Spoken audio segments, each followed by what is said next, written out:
Ano na? Ayun. Baby. Ano na yan? Nag-live ka? Nag-live ka tapos nag-live nagre-reklamo. Ito lang yung nag-live na nagre-reklamo. Hindi talaga pwede mag-vlogger.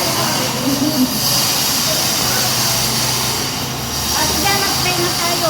Hallelujah. Heavenly Father, we praise you, we adore you, God. Lord, maraming salamat sa araw na ito na pinipon mo kami upang talakayin ang iyong salita na about trusting God in the midst of trials. Patuloy na i-open mo ang spiritual eyes, spiritual understanding namin, higit sa lahat, maisagawa namin ang iyong mga salita, Panginoon, na aming maiunan. Lord, i-bless mo ang aming kapatid na siya ngayong mag-participate sa grupo namin. Kaya lamang lahat ng pasalamat sa pangalan ng Diyos. Amen. Amen. So, ang ano natin, ang topic natin is trusting God in the midst of trials.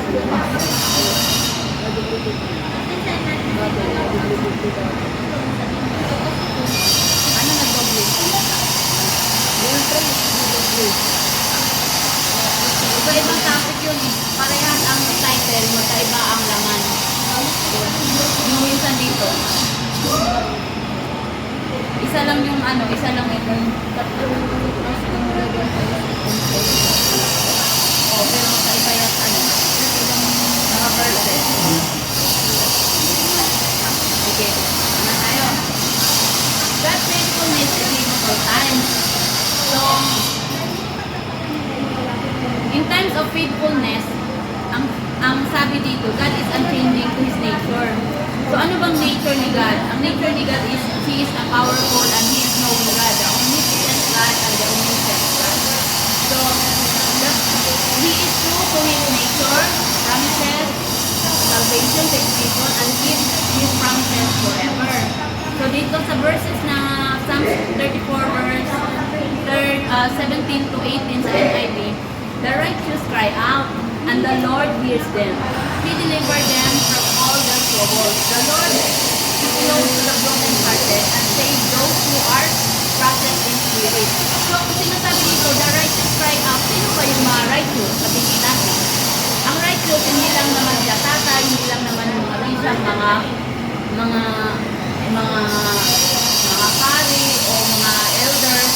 Yung righteous is yung naniniwala sa salita ng Panginoon. We are the righteous also. Kaya yung prayer natin,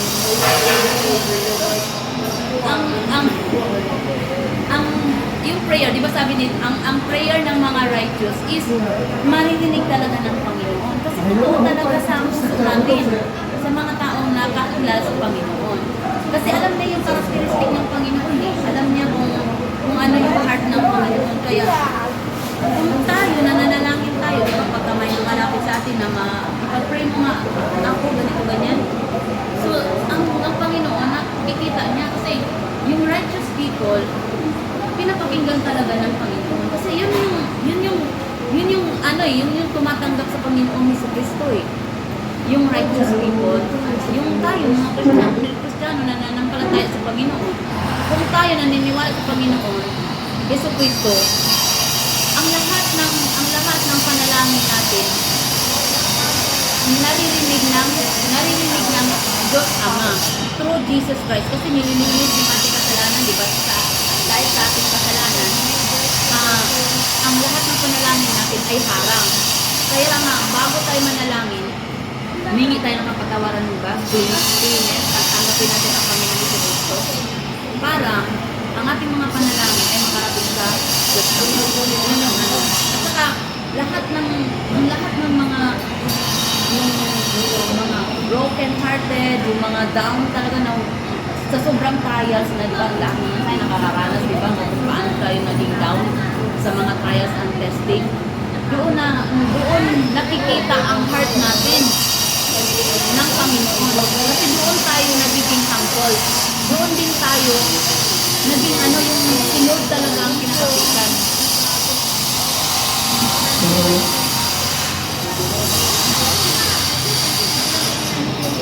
Mola. Mola. Mola. Mola.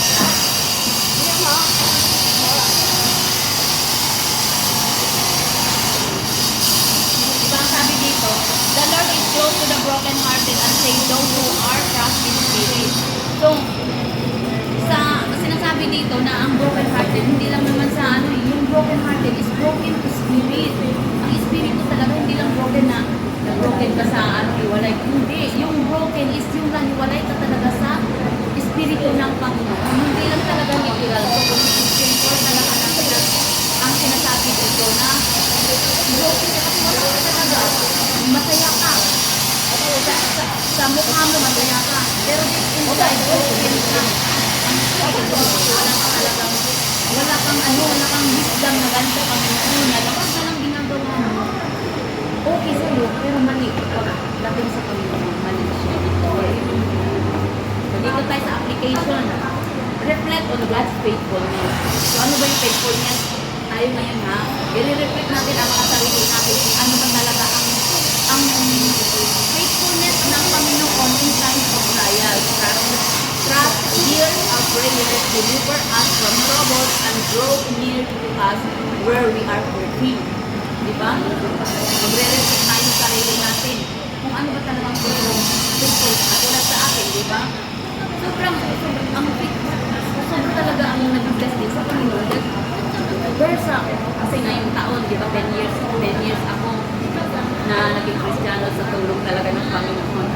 Ang faithfulness ng Panginoon na in times of trials and testing, down na down ako, pero meron talagang tao na binibigay, pinapadala ng Panginoon upang sa kahinaan ko, doon ako mag-atras. Hindi lang naman na, hindi lang sa words of God. Yes, nandiyan yung words of God. Pero iba talaga, ng presensya ng tao na ipinapadala talaga ng ano. Kasi ang tao, nangailangan niya ng kausap, na nangailangan niya na laging may makikinig sa'yo. Magsalita ka na walang makikinig sa'yo, anong mararamdaman mo? Di ba? Nagkakot ka rin. Kailangan mo talagang, yes, mag-usap ka, mag-prayer ka, sumbong ka sa Panginoon. Pero iba talaga na meron ka sinusumbungan, alam mo kung bakit? Yan yung way na ang tao na yan ang sinasabi. Yun yung manalangin, yun yung sinasabi dito na the righteous cry. Manalangin. Manalangin siya sa Panginoon kasi yung napipil mo, napipil niya yan. Kasi yun ang binigay ng Panginoon upang makatulong sa'yo, manalangin sa'yo. Kasi in times of troubles and testing, wala tayo dito. Wala tayong, yung ano siya, pagi siya, baboy siya, yung parang kasi wala tayo nakikita. Hindi klaro sa isip natin.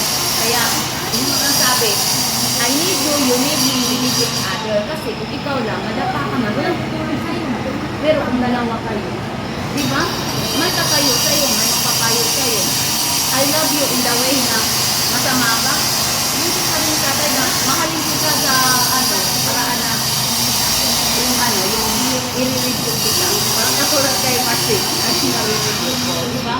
Ganun kasi mahal mo yung tao. Mahalin mo siya, lahat ito kayo. Di ba? Di ba ka?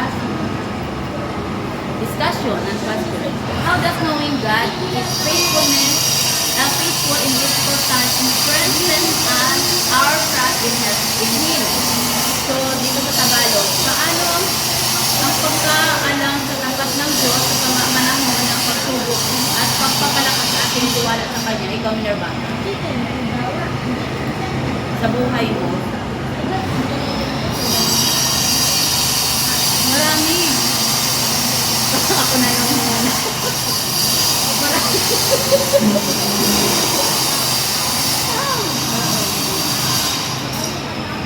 Diba? Ikaw, Ben. Ako yung naranasan ko yung time na 3 bangko ang naninil sa akin. Tapos, imbes na ako yung magpadala, sila na ang magpadala sa akin nito. No. Imbes na ako magpadala sila. Sila yung pupuntakan sa Pilipinas na magpadala sa'yo ng bayad sa barito. Ngayon, tinulungan ka naman para makabayad ka. Di ba? Grabe talagang faithfulness na. Tapos, hindi ko naman sinasabi na gano'n ako kabait. Siyempre, tao pa rin ako, nasaktan. Pero ang sabi ko, Lord, paawaan mo sila. Dahil alam ko na makaraos din ako sa bangkong ko. Pero kawawa sila pagdating ng time na siyempre, meron pa rin time of prayer. Ha? Ano yung ginamit mo? Sa kaibigan. Ha? Kaibigan. yung isa na nabalitaan ko na puno yung bahay nila. Hindi ko mo? Joke lang.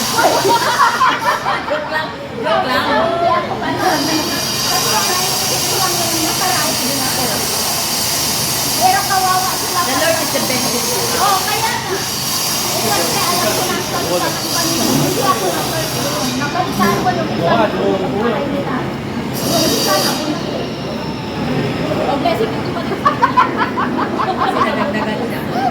O, di, at least, nakaraos na ako sila. Galing yun dito. Andito pa sila. Hindi para Nandito, makara... yung nagtatago pa yung sila, nandito sila. Hindi, ang ibig ko sabihin, kailangan ipanalangin sila ng mga alala nila kasi para makawala sila doon sa talikalan ng kaaway. Kasi ano yung talikalan ay lakos talaga. Yung akin naman, sa kanya, ako hindi iba. Kapatid ko. Diba? Kapatid ko. Ganyan din. Yung iba-ibang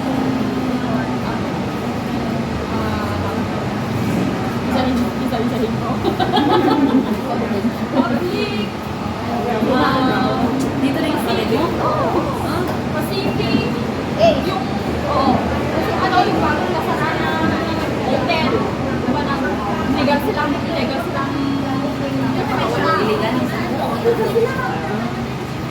kasalanan na issue ko, no, Sunday.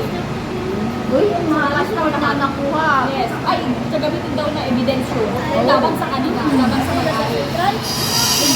Nandoon na, kasama pa rin ngayon.